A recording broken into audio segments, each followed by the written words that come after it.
Hi,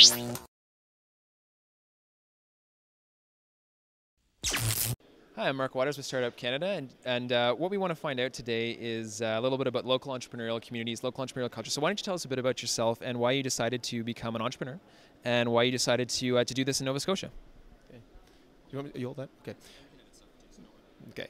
I'm David Ernst. I'm president of Terrabiata Farms. We're a processor of cranberry, blueberry, and cherry products. We also have a cranberry farm. We focus on producing the products that Ocean Spray does not produce, that people want. So that generally means that things have less sugar or no sugar or a different specification. We're a little bit more on the niche side of the fruit side of the business than Ocean Spray or a large producer would be. Great, so why did you decide to start this business in Nova Scotia? And is there anything that's really great about this kind of local community that's enabled your business to grow and to prosper, if it has grown and prospered, which I think it has? Yeah, a little bit. What I like about Nova Scotia, I was born in Nova Scotia. I have lived away, I've traveled, I've been as far as Australia. There's a certain feeling of coming home and being with the people and the culture that you enjoy. I like the ocean. What I like about Nova Scotia as well is historically it was the #1 cranberry producing area in the world. And in the 1950s that died away. But that doesn't mean that the opportunity still isn't there. So there's an opportunity to grow a growing grow a growing business here in Nova Scotia that we can actually compete with the world, because cranberries don't grow everywhere in the world. And the other nice thing about Nova Scotia is that the workforce in Nova Scotia, there's a lot of people who retire to the area with a lot of experience. They have an interest in doing something, and they're really able to help us grow our business. I mean, that sounds absolutely excellent.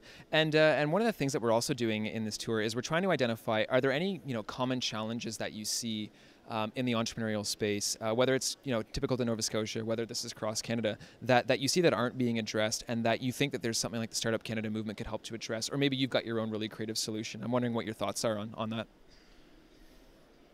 Common challenges, there's always lots of challenges. One of the biggest challenges we have that I see is getting people to work together. A lot of people want to do things their own way. They think they do the best thing. I can think of cranberry growers. We work with growers in Nova Scotia. We work with growers from New Brunswick, actually more from New Brunswick than Nova Scotia. We actually have a processing operation in New Brunswick. And we're having 2 processing operations. Each one thinks they do it the best. Each grower thinks they do it the best. The challenge is getting everybody to say, if we all work together, then we actually do a better job as a whole instead of as separate pieces. Yeah, and on that issue, I mean, that's a major challenge for Startup Canada as a movement. So, I mean, I guess, best practices for us. What have you learned that's enabled people to work together? Are there any secrets? Is there any way of engaging people that really encourages them to come together, to connect, to share ideas, and to work around a common vision that you could share with our community? If people feel they're fairly treated, even when the going is tough, they'll stay with you. And so in order to be treated fairly, it takes a very open approach. You have to listen to what people are saying, to hear what their real problems are. Everybody always wants more money. Everybody always wants an easier time of things. But it's amazing how many people really want to feel like they're doing a good job, that they're digging in and they're actually helping make something happen. If people feel they're fairly treated, even when the going is tough, they'll stay with you. And so in order to be treated fairly, it takes a very open approach. You have to listen to what people are saying, to hear what their real problems are. Everybody always wants more money. Everybody always wants an easier time of things. But it's amazing how many people really want to feel like they're doing a good job, that they're digging in and they're actually helping make something happen. So for us, a lot of it is how can I say it simply? For us, a lot of it is, how do people come together and feel like they're actually getting somewhere together that they couldn't get if they were just by themselves?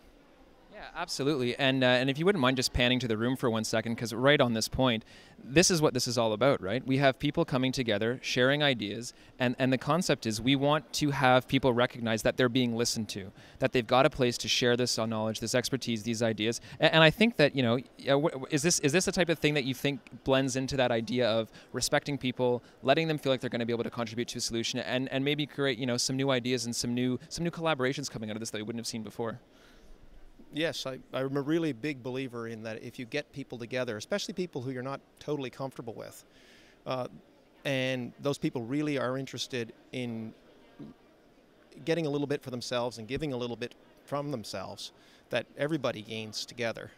Absolutely. Well, thank you very much for taking the time to do a quick interview with us. We really appreciate that. And absolutely, the subject of collaboration and coming together, I think, is what this is all about. And we hope to see some great results coming up in just a few minutes. Perfect. Thanks so much.